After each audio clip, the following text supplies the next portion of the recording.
వరకు మనం ఆలోచన చేసుకుని ముందుకి మనము సాగిపోదాము పిల్లరా.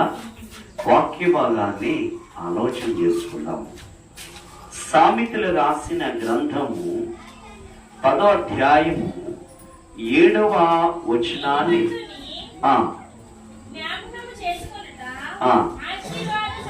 రైట్ ఇక్కడ చూడండి. దేవుని స్తోత్రం చెప్పండి ఒకసారి. దేవుని స్తోత్రం. హల్లెలూయా. సామెతలు రాసిన గ్రంథము 10వ అధ్యాయము 7వ వచనములో నీతిమంతుని జ్ఞాపకము చేసుకొనుట ఆశీర్వాదకరము. ఎవరా నీతిమంతులు?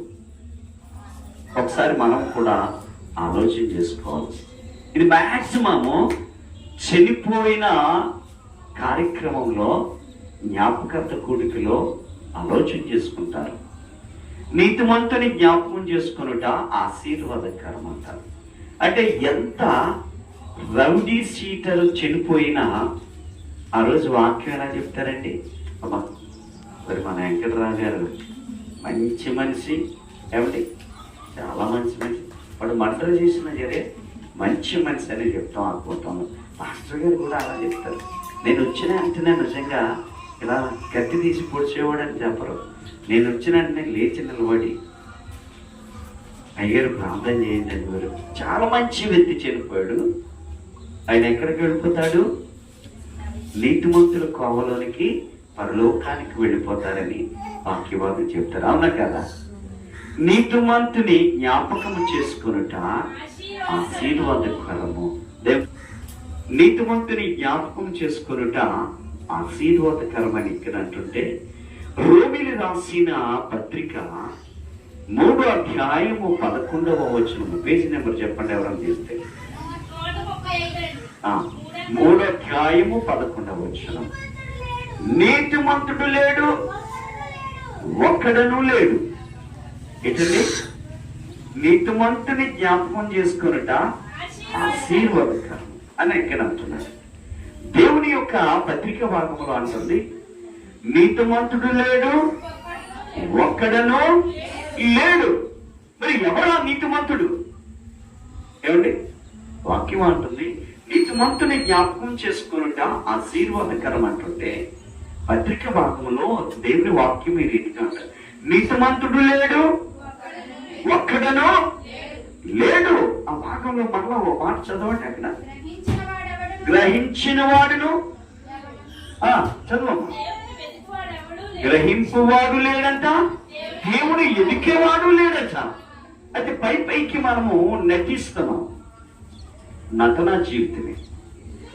ఈ లోకంలో జన్మించిన నాటి నుండి నేటి వరకు మరణించే స్థితి వరకు కూడా నటనా జీవితంలోనే ఉండిపోతున్నాం తప్ప పరిశుద్ధమైన జీవితంలోనికి వెళ్ళడం లేదు. అందుకనే నిన్ను నన్ను ఎవరినైనా సరే నీతిమంతుని కోవలోనికి ఎంచబడుతూ లేదన్నమాట.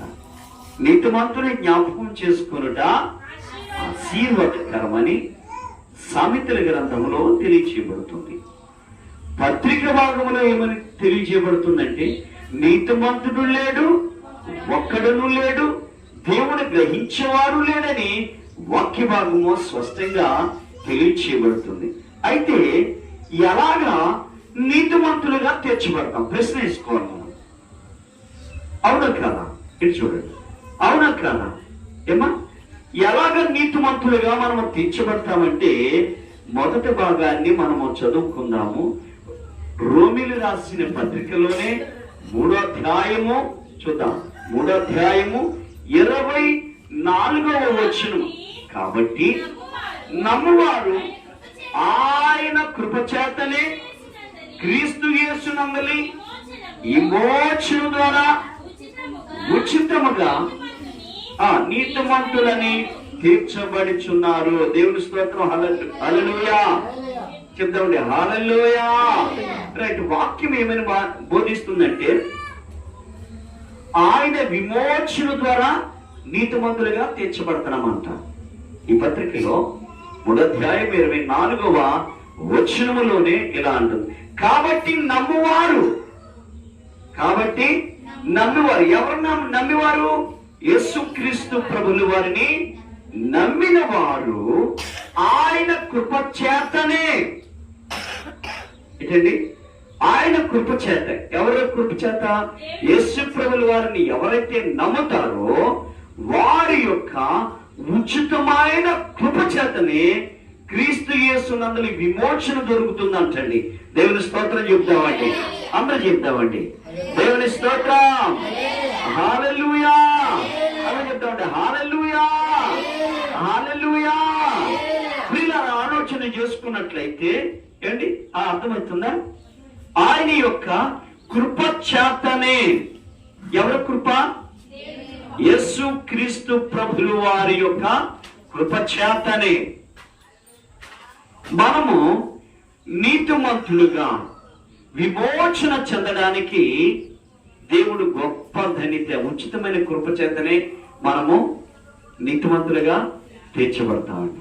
ఆ ఉచితమైన కృపలోనికి మనము ఏంటి వచ్చి నీతిమంతులుగా తీర్చబడితే పరలోక రాజ్యములోనికి వెళ్ళడానికి అవకాశము ఉంటుందన్నమాట. దేవుని స్తోత్రం చెప్తామండి, హల్లెలూయా, హల్లెలూయా.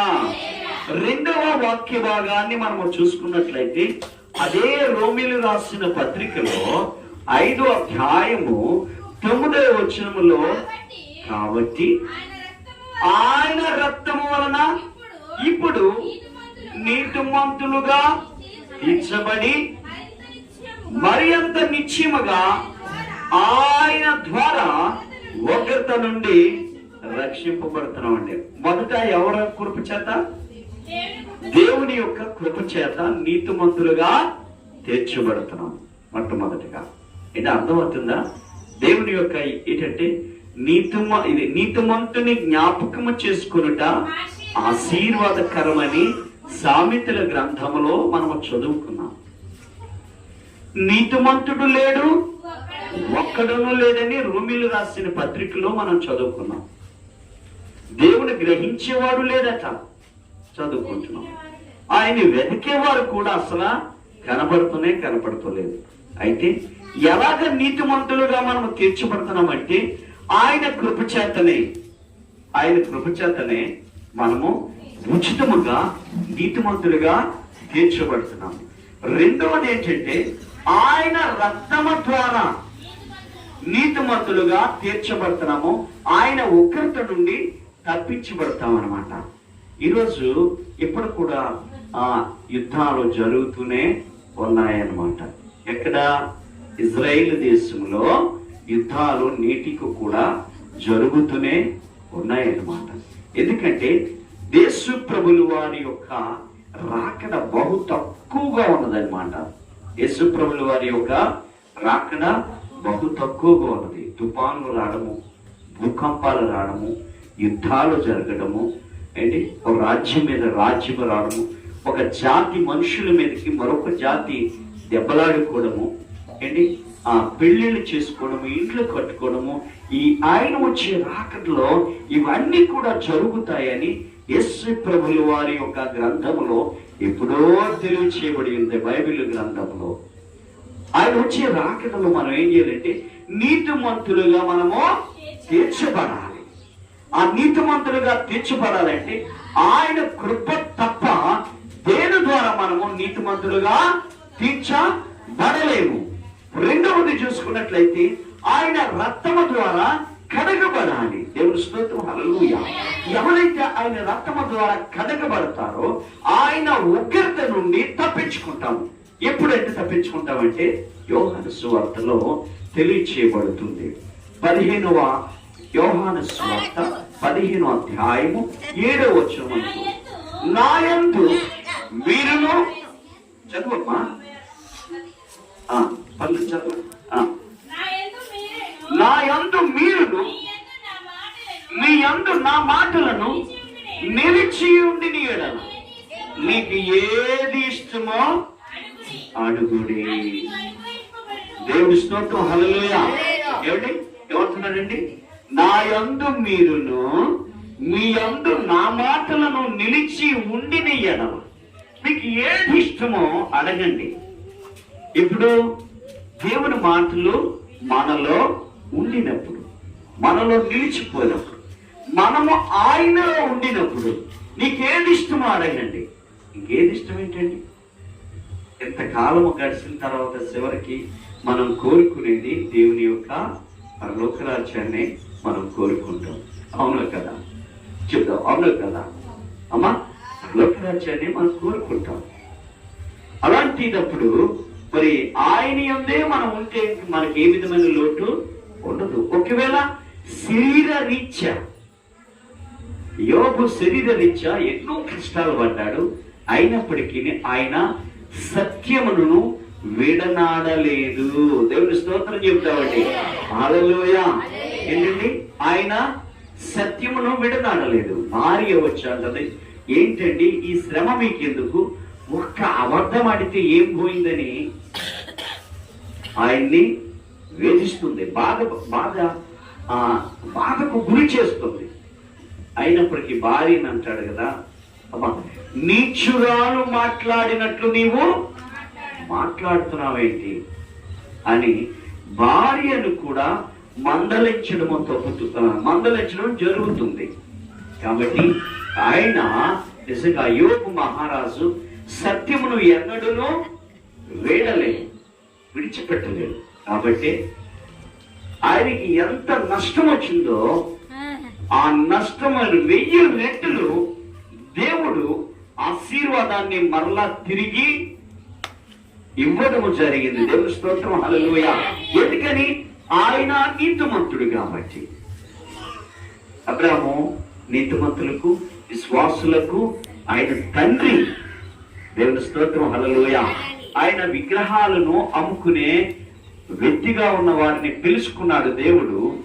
ఆయన పిలిచి ఆయన చూపించిన దేశానికి వెళ్ళమన్నాడు, పోయాడు.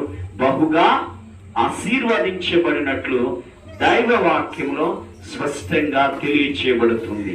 అందుకనే ఇప్పుడు నేటి దినాన్ని ఆయన రక్తములో, ఆయన కృపచేతనే నీతిమంతులుగా తీర్చబడుతున్నాము. రెండవది, ఆయన రక్తము ద్వారా కడగబడితే ఆయన ఉగ్రత నుండి తప్పించుకుంటాము. దేవుని స్తోత్రం చేద్దామండి. హల్లెలూయా, హల్లెలూయా. ఇక్కడ మళ్ళా దేవుని యొక్క వాక్యాన్ని మళ్ళా చూసుకున్నాం చూడండి. మూడవది మనం ఆలోచన చేసుకున్నట్లయితే, మొదటి కొరింథీయులు రాసిన పత్రిక 6వ అధ్యాయము 11వ వచనములో చక్కటి మాటను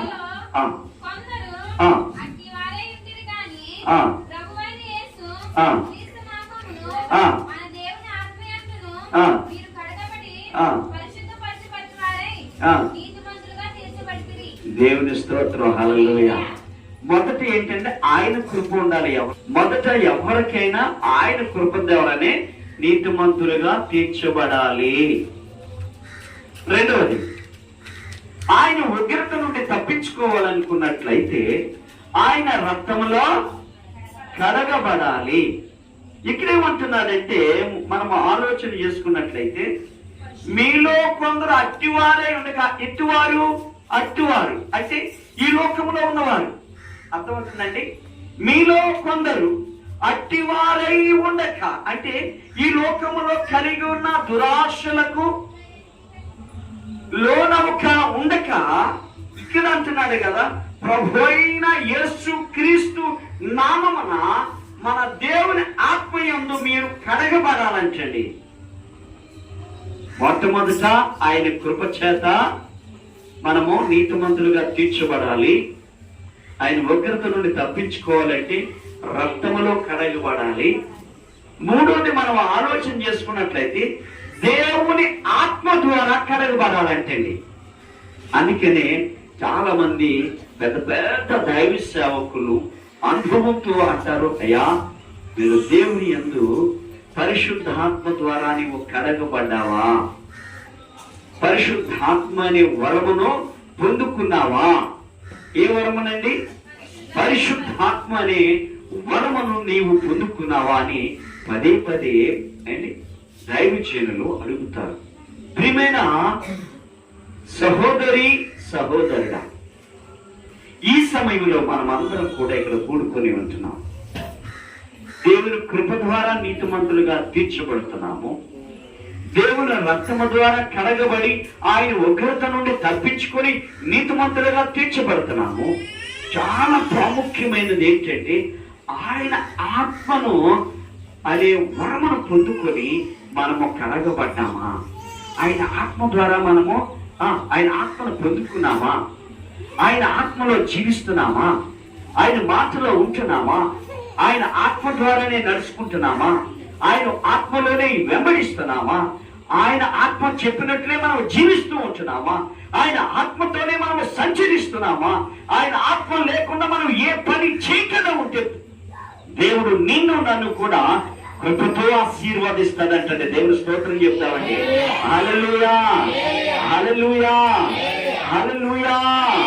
ఇక్కడ మనము ఆ రీతిగా అంటున్నాడు. చూడండి, ప్రభువైన యేసుక్రీస్తు నామమును మన దేవుని ఆత్మయందు మీరు కడగబడి పరిశుద్ధపరచబడిన వారే నీతిమంతులుగా తీర్చబడాలంటండి. ఏమండి, మొట్టమొదటి చూడండి, మరోసారి మీకు అందరికి కూడా వెల్లడి చేయుచున్నాను ఈ వాక్య భాగాన్ని. దేవుని వాక్యములో సామెతల్లో నీతిమంతుని జ్ఞాపకం చేసుకొనుట ఆశీర్వాదకరం అంటున్నాడు. పత్రిక భాగంలో అంటున్నాడు, నీతిమంతుడు లేడు, ఒక్కడనూ లేడు, ఆయన వెతికివారే లేడని దైవ వాక్యము స్పష్టంగా తెలియచేయబడుతుంది. అంటే నీతిమంతులుగా ఎలా తీర్చబడాలి? ఆయన మనం ప్రశ్న వేసుకున్నట్లయితే అక్కడ అంటున్నాడు, ఆయన కృప ద్వారానే నీతిమంతులుగా తీర్చబడతాము అంటున్నాడు. దేవుని స్తోత్రం, హల్లెలూయా. మొదటిది. రెండవది, ఆయన రక్తము ద్వారా కడగబడితే మనము నీతిమంతులుగా తీర్చబడతాము, ఆయన ఉగ్రత నుండి తప్పించబడతాము. అమ్మ, అర్థమవుతుందా? మూడవది, ఇక్కడ మూడవది మనం ఆలోచన చేసుకున్నట్లయితే ఆయన ఆత్మ ద్వారా మనము పరిశుద్ధపరచబడాలంట, ఆత్మ ద్వారా కడగబడాలంట. నీటి బాప్తిజం వేరు, ఆత్మీయమైన బాప్తిజము వేరనమాట. దేవుని స్తోత్రం చెప్తామండి. నీటి బాప్తిజం వేరు, ఆత్మీయమైన బాప్తిజము వేరనమాట. అక్కడ అంటున్నాడు కదా యేసు ప్రభువు వారు, నేనైతే యోహాను అంటున్నాను, యోహాను గారు అంటున్నారు, భక్తుడైన యోహాను గారు అంటున్నారు, నేనైతే నీటి ద్వారా బాప్తిజం ఇస్తున్నాను, నా ఎదుకున వచ్చేవారు ఆత్మ ద్వారా అగ్నితో ఆయన బాప్తిజం ఇస్తున్నాడని చెప్తున్నాడు. దేవుని స్తోత్రం, హల్లెలూయా. ఎంత ధన్యకరమైన మాట ఒకసారి మీరు ఆలోచన చేసుకోండి. ప్రియమైన సహోదరి సహోదరులారా, ఈ మధ్యాహ్న కాల సమయంలో మనము నీతిమంతులుగా తీర్చబడాలి. మన దేవుళ్ళో కడగబడ్డాము, బాప్తిజం పొందుకున్నాము, పరిశుద్ధాత్మని వరము కూడా మనము పొందుకోవాలి. అటువంటి ఆత్మను మనం పొందుకుంటే పరలోక రాజ్యంలో నీతిమంతులుగా మనల్ని గుర్తించడానికి అవకాశము ఉంటుంది. మరో మాట చూద్దాం. చూడండి, యాకోబు రాసిన పత్రిక 2వ అధ్యాయము 25వ వచనాన్ని మనము చదువుకుందాం. చూడండి, యాకోబు రాసిన పత్రిక 2వ అధ్యాయము 25వ వచనము, కొత్త నిబంధన గ్రంథములో 2:25 వచనము చదువు తల్లి. అటువలనే రాహాబును వేశ్య కూడా దూతలను చేర్చుకుని వేరొక మార్గమున వారిని ఎలుపలకి పంపివేసినప్పుడు క్రియల మూలంగా నీతిమంతురాలని ఎంచబడును కదా. రైట్, ఇది ఒక చక్కటి మాట అండి. క్రియలు లేని విశ్వాసము చెప్పాలి మీకు అందరూ తెలుసు. క్రియలు లేని విశ్వాసము మృతము.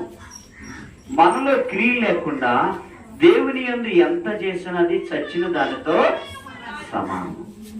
సచ్చిన అంటే డెడ్ బాడీకి మనం ఎంత అలంకరించుకున్నా వేస్తే కదండి. ఏమండి, అది చూసి సంబరపడుతుందా డెడ్ బాడీ? మాత గారు, సచ్చిన శవానికి మనం ఏది అలంకరించుకున్నా చూసి ఆనందపడుతుందా? అలాగే మనలో ఏది ప్రార్థన ఉన్నదనుకుంటామో, రెండవది వాక్యం ఉన్నదనుకుంటాము, మూడవది మనం మంచిగా జీవిస్తున్నాం అనుకుంటాము, నాలుగవది ప్రభువును తప్ప ఇంకెవరిని మామూలు వేడుకోవట్లేదు అనుకుంటాం. కానీ నీలో నాలో క్రియ లేకపోతే, ఏమి లేకపోతే అండి? క్రియ అంటే దేవుని యొక్క క్రియ. నేను క్రీస్తును పోలి నడుచుకుంటున్నాను, అపోస్తలుడైన పౌలు అంటున్నాడు. నేను క్రీస్తుని పోలి నడుచుకుంటున్నాను, మీరు నన్ను పోలి నడుచుకోండి. ఎంతగా మంచి మాట. మరి మనం దేవుని పోలి నడుచుకుంటున్నామా? రహాబు అనే వేశ్య, అర్థమవుతుందండి? ఎవరివిడ? వేశ్య. ఎవరు? రహాబు అనే వేశ్య యేసు ప్రభుల వారి యొక్క దూతలను దాచి వేరే మార్గాన్ని పంపించింది. అప్పటి వరకు వేశ్య అయినప్పటికీ ఆమెలో నీతిని కనపరుచుకున్నది, దైవానికి భయపడ్డది, దేవదూతలకు భయపడ్డది, దేవుని వాక్యానికి భయపడ్డది, దేవుని మాటలకు భయపడ్డది, దేవుని వాక్యం బట్టి జీవించడానికి వేశ్య అయినప్పటికీ కూడా దేవుని యొక్క మనుషులకు భయపడి వారిని తప్పించడానికి మార్గం వేసుకొని వారిని తప్పించి విశ్వాసములో క్రియల మూలముగా నీతిమంతురాలిగా ఎంచబడ్డది. మనములో ఎంత పాపాత్ములైనప్పటికీ చూపు ద్వారా పాపము చేయొచ్చు, నడక ద్వారా పాపము చేయొచ్చు, చేతుల ద్వారా పాపము చేయొచ్చు, ఆలోచన ద్వారా పాపము చేయొచ్చు. అయినప్పటికీ యేసుక్రీస్తు ప్రభుల వారి యొక్క మాట విని స్వస్థపడి ఆయన రక్తము ద్వారా కడగబడి నీతిమంతులుగా ఎంచబడి మన క్రియలను చూపిస్తే, ఆయన మాటలు మనలో నిలిచి ఉంటే, మనము ఆయనలో నిలిచి ఉంటే నీతిమంతులుగా తీర్చబడతాం. దేవుని స్తోత్రం చెప్తామండి. హల్లెలూయా, హల్లెలూయా, హల్లెలూయా. అటువంటి ధన్యత నీకు నాకు ఉన్నదా? ఒకవేళ అటువంటి ధన్యత లేకపోయినట్లయితే ఇదే సమయంలో మనమందరూ కూడా లేచి నిలబడి, దేవా నీ చిత్తమైతే నేను నీతిమంతుడిగా తీర్చబడాలి, దేవా నీ చిత్తమైతే నేను నీతిమంతుడిగా ఎంచబడాలి.